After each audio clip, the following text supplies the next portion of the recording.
Hey guys, it's Morgan. Welcome back to the weekly Shlog here at Highland Cycles in Montrose, Colorado. I'm Morgan. That's Angry Zach if you don't know him. Oh, see, he's throwing things. Yes! Yes! I knew it! We have actually never really truly introduced Super Mean Leandra. Gosh. But there's Mean Leandra! That's Zach's wife. And I know you've seen her from a distance, but there she is. She's awesome. She sadly was not here yesterday, which is why technically this Shlog is starting on Wednesday, because without Leandra, everything falls apart. Because then I gotta get back to answering the phone and all that stuff. Anyway, guys, welcome to our channel. If you're new here, I hope you join us for this video. This is our weekly vlog where we show you all the things that happen at a motorcycle shop in Western Colorado. It's probably going to be a little bit of a short one because I'm going racing. I'm taking Friday and Saturday off to go race the Shady Burro Enduro in South Fork, Colorado. It's going to be awesome. That's my baby Eileen, the 125 that I'm going to be racing. It's going to be awesome. So let's get to it.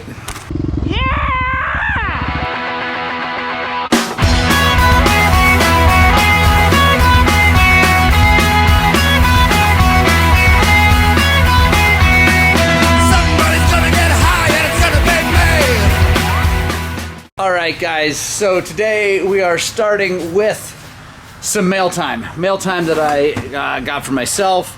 I'm excited because it's going to produce some more content for you guys. Let me grab the box. It's not terribly exciting, but I don't know, should be cool. So I've been using Muck Off to wash bikes here for a very long time, and my bikes and customer bikes and all that stuff. I really like their products. I like their bike wash. I like their protectant. They make a lot of really great stuff. But I have become a Slick products dealer, and I'm excited to try it out. So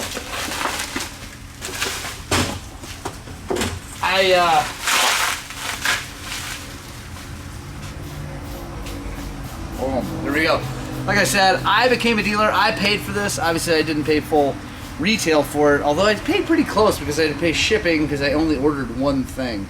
But I'm excited to try it out. What we're gonna do is after the Shady Burro, probably get my kids and I out for a ride, have, you know, hopefully get in the mud, get the bike super dirty. We'll have two bikes. We'll use Muck Off on one, Slick on the other one, same wash process, and see which one does better. This one is super concentrated. Like the Muck Off, you got to buy more to you know, wash bikes, but it's also a little bit less money. I'll figure that all out too for you guys, like what the money actually is, exactly what the difference and all that stuff. But like this thing is what, a half gallon, 64 ounces, whatever that is. I think it's a half gallon. Anyway, whatever. And so the standard dilution is 4 ounces to 1 gallon. So actually that's 32 to 1, just so you guys know. So I might like this a lot because it's more like two-stroke stuff. But so 4 ounces to a gallon of water to mix it. So yeah, we'll be trying that out here real soon. Alright guys, next on the list is this really nice clean 350F CFW. 2012 I believe. Let's see. Yeah, 2012. Really nice looking bike. We're doing a full service and put new boosters and tires on it to get it ready for the Colorado 500. If you guys don't know, the Colorado 500 is a charity ride basically. You have to be invited to go on. And I don't know exactly how many people they invite and bring on, but you pay a certain amount of money. It's like $1,500 or $1,600 bucks. But that includes meals, trail guides, hotels, things like that. They ride all over the state, both single track and two track and some pavement. It's a really cool deal. It helps to fund, I think they give money to Covco and a few other things, I forget. But anyway, all the money goes to help motorized trail preservation and all that stuff. It's pretty cool. We go through, put brand new boosters, tires on this thing, get it all ready to rock and roll. If anything interesting comes up, I will check in with you guys. But I also wanted to take this time to say thank you so much to everybody who bid on, shared the posts on Facebook, shared the videos here, for the Motorcycle Relief Project XR650R auction. We ended up selling that thing. Ended up bringing $3,000. That's all going to the Motorcycle Relief Project. So massive thank you. Again, thank you to everyone who bid. We ended up with quite a few bids. It was Harlan Schoonover who ended up bidding the most and winning it for $3K. And he is actually here local up in Ridgeway. So, oh, look at this. Zach is struggling. I put Ed Dugan's bike in his way and it was awesome. Yeah. Because he almost didn't get it off the lift. But yeah, I just want to say thank you guys so much. Like I said, for all the people who shared the posts, shared the videos, the people who bid, people who told friends. Anyway, thank you guys so much. I'm really excited to get that money to the Motorcycle Relief Project, help vets out using motorcycles as part of their therapy. And it's a really important thing. So thank you, veterans, also. Thank you all so very much for your service and your sacrifice for this country. I really appreciate it. So yeah, that is gone. Very soon, next up on our list of things to do to help the motorcycle world out is the Covco bike. I've got the top end kit here. I've got most of the gaskets here because we are going to be splitting the cases and things. So make sure you subscribe if you want to watch me split the cases on a 350 KTM 4-stroke. I'm not going to probably have to replace anything down there, but I just want to go through, make sure everything's perfect. All new gaskets, all new seals, and then we are putting a brand new top end in it. So that's coming very soon. All right, I'll check in if anything crops up with this. All right, guys, next on the list is this 200 KTM. I already know what's wrong and why, but I want to bring you guys into this. So it got dropped off. It's been a little while now because we're waiting on parts, and a good friend of mine dropped it off. It's his kid's bike. And he's like, yeah, it's been stalling. We put a recluse in. He's like, it's been stalling a lot. Like, it's kind of hard to start when it's in gear. I just wonder if the recluse needs to be adjusted. I was like, oh, yeah, it might be. You know, it's relatively newly installed. So I was going to go mess with it. And then I grabbed the kicker and I rolled it through awfully easy. I'm like, wait a second, dude. We might have more problems. He's like, oh, yeah, what's that? I'm like, that doesn't feel like it's got much compression.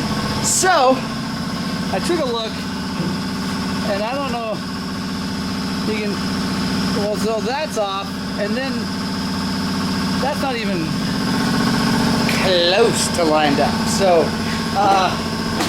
he dusted the motor, and now we're going to find out how bad it is. So,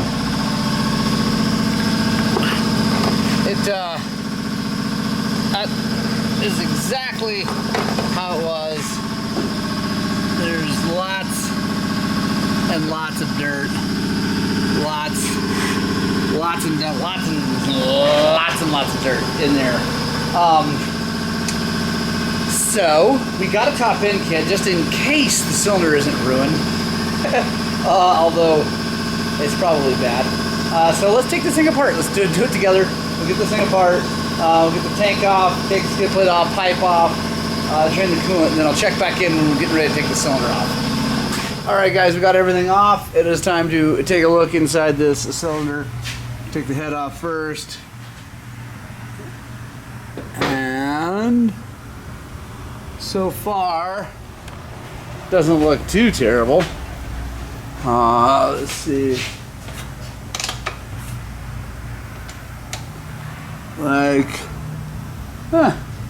It's kind of hard to tell from here, but we'll obviously take the cylinder off. It actually doesn't look that bad. It does look very polished up, which is what I kind of expected. Really just hoping the crank is okay too, because the one thing about two strokes that is less than awesome is that since the top end and bottom end are all connected, they share the same dirt. So I'm gonna take these base nuts off. We'll get that cylinder off and take a look at it.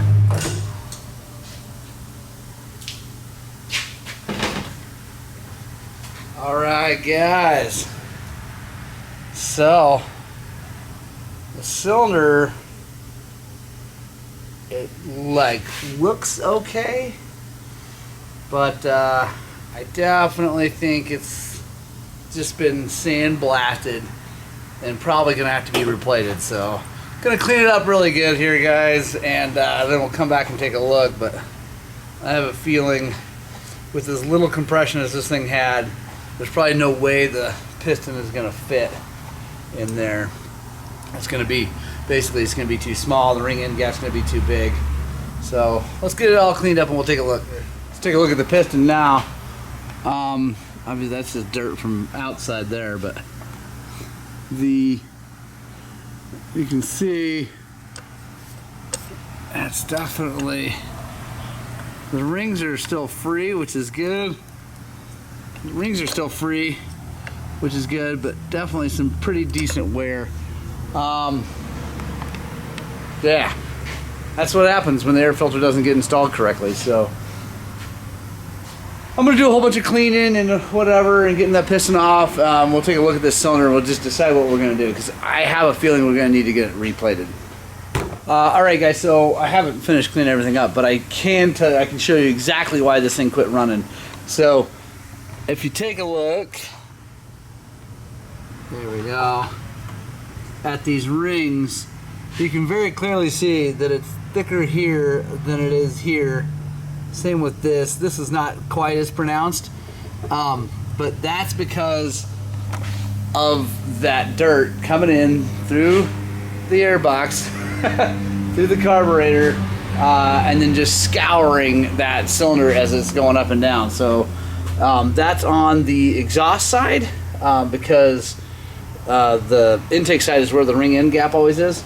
Probably just because it got hotter there, hard to say. But so now what we need to do is really measure this cylinder and make sure it's going to be round enough. When a ring is worn that much, generally the cylinder is not good either. Even if there's still a plating on it, it's probably too thin on that side, so it's making the whole thing not round. And real quickly, there's a new ring for comparison. So you can see how that is clearly the same thickness all the way around, and that one is not. So now I'm going to put this in here. We're going to check the ring end gap and see kind of what we end up with. Alright guys, so the end gap is a little bit big. I'm not, yeah, I know I'm just showing you, there we go.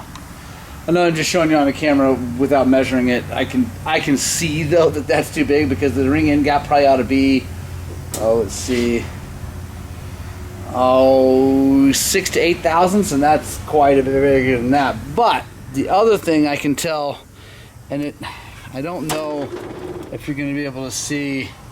Let me get a flashlight here. I can see it on this. But that leading edge up there, there's actually a gap right there to the cylinder wall. It's not huge, but it's there. And so that's not gonna work. Yeah, it's just not round anymore.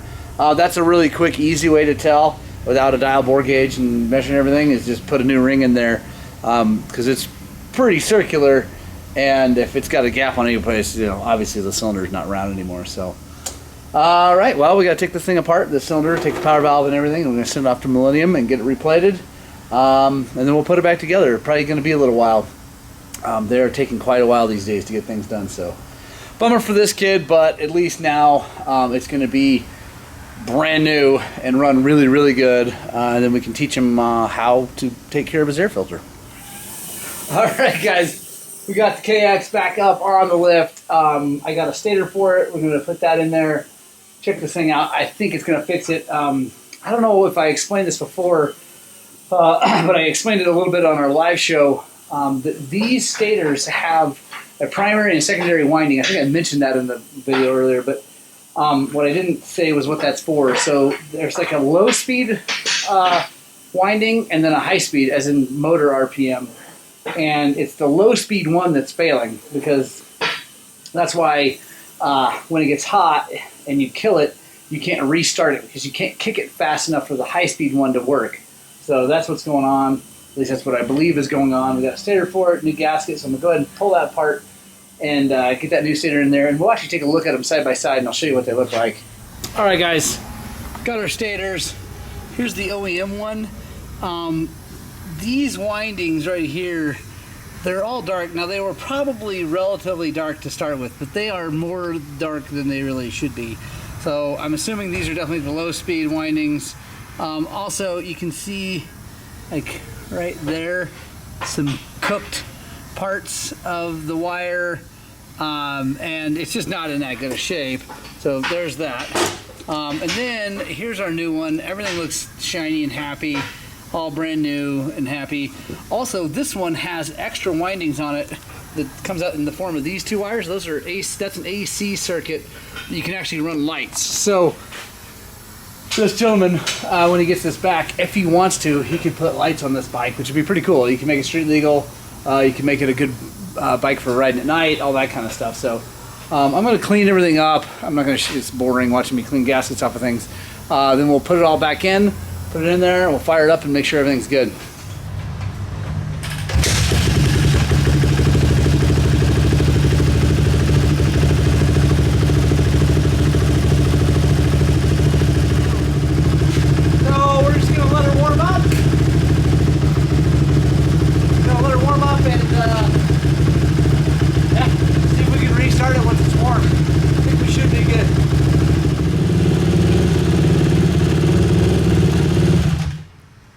Guys, moment of truth. It's real hot, like real hot. It's not boiling over yet, but it's pretty close, I think. So see if she starts back up.